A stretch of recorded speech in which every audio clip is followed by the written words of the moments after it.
Hello everybody, Reuben here again. Welcome to my kitchen, the Hacienda's Kitchen. Today we're going to make something delicious. We're always making something delicious around here, but this is an extra special deliciousness. Today we are making Russian Borodinsky bread. Borodinsky bread takes its name from the Battle of Borodino in Russia, when Napoleon's army was invading Russia on its way to Moscow. They fought the Battle of Borodino outside the town of Borodino, and legend has it that a Russian general's wife wanted to strengthen the morale of the troops and decided to bake them some black bread before the night before the battle. So she went out foraging and she found some wild coriander and collected the coriander seeds. And she baked black bread and utilized the coriander seeds in it to bring the soldiers good luck. And of course the Russians did win the Battle of Borodino. Henceforth it's been known as Borodinsky bread. Borodinsky is Borodino in Russian. And there's another version of the legend that some nuns in a nearby convent created the bread, but in the same manner, foraging wild coriander seeds. But anyway, this is and has been the most famous. This is ground coriander powder, by the way. I'm adding 1 teaspoon, generous. Is the most famous and always has been the most famous and well-liked of Russian black bread. And back in the days of the USSR, before the fall of the wall and perestroika, the state-run bakeries sold 90% of the bread they sold was this, compared to the 10% of the others. And it is truly good bread. It is bread as food. And you're going to learn why here in a moment. Because this is so nutritious, so dense, and so absolutely delicious. It's amazing. Peasants in the medieval times and up until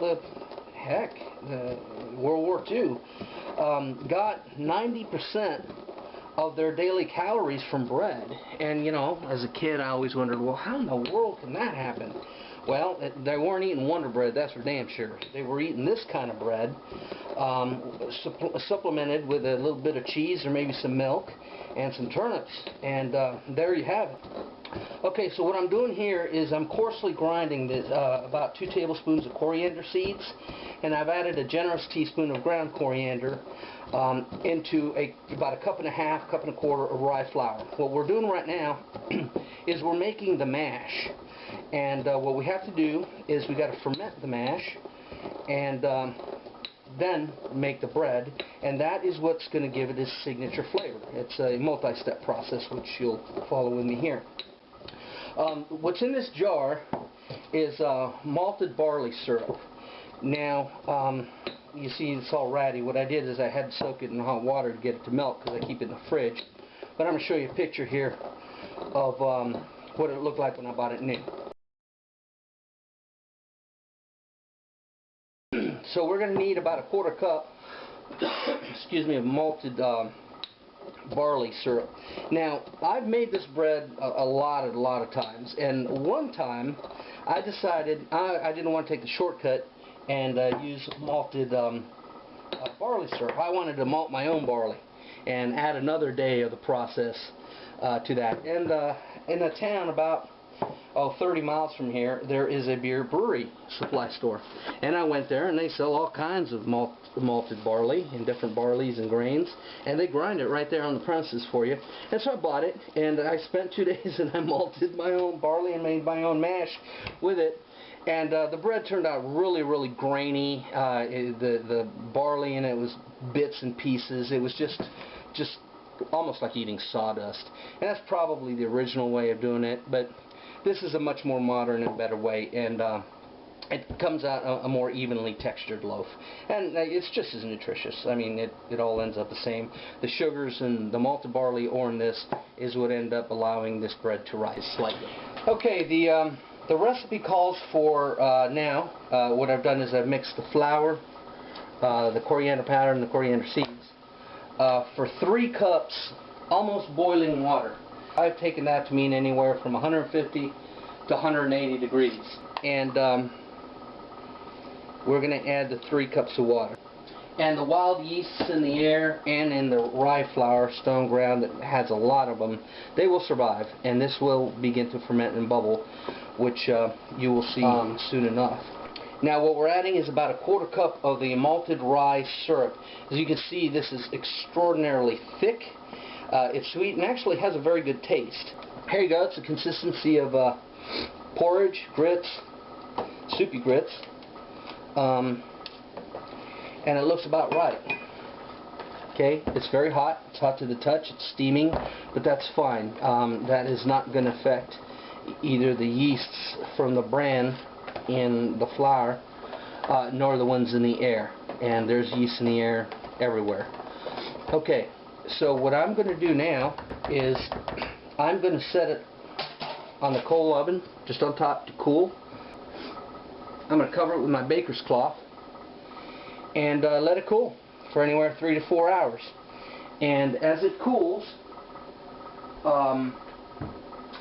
the yeast will start activating and it's going to start bubbling. And I'll show you here once it's ready. Join me back and we'll continue the process. Alright, here we go. We've got the sponge from by the wood stove. It's been almost 3 hours and you can see how nice and bubbly it is. Let me zoom in there.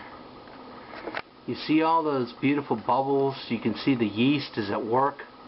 Let's see if I can swing it around here. Yeah, you see how frothy that is?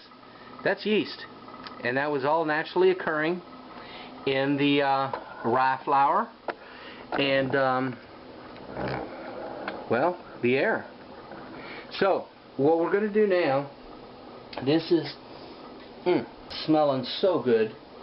We are going to add, this, by the way, is called the mash. What we're now going to add is a sourdough starter, and once we add the starter, that will be known as the sponge.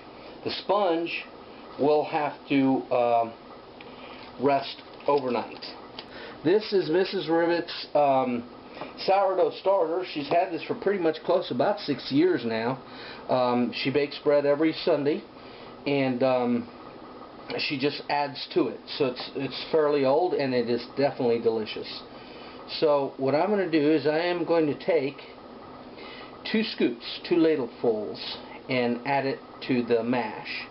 Now, the reason why you do this is because one of the secrets of Borodinsky bread that makes it so delicious is the interplay between the mash, which is extraordinarily sweet because of the malted barley, and in this case the syrup, and the sour tang of the sourdough.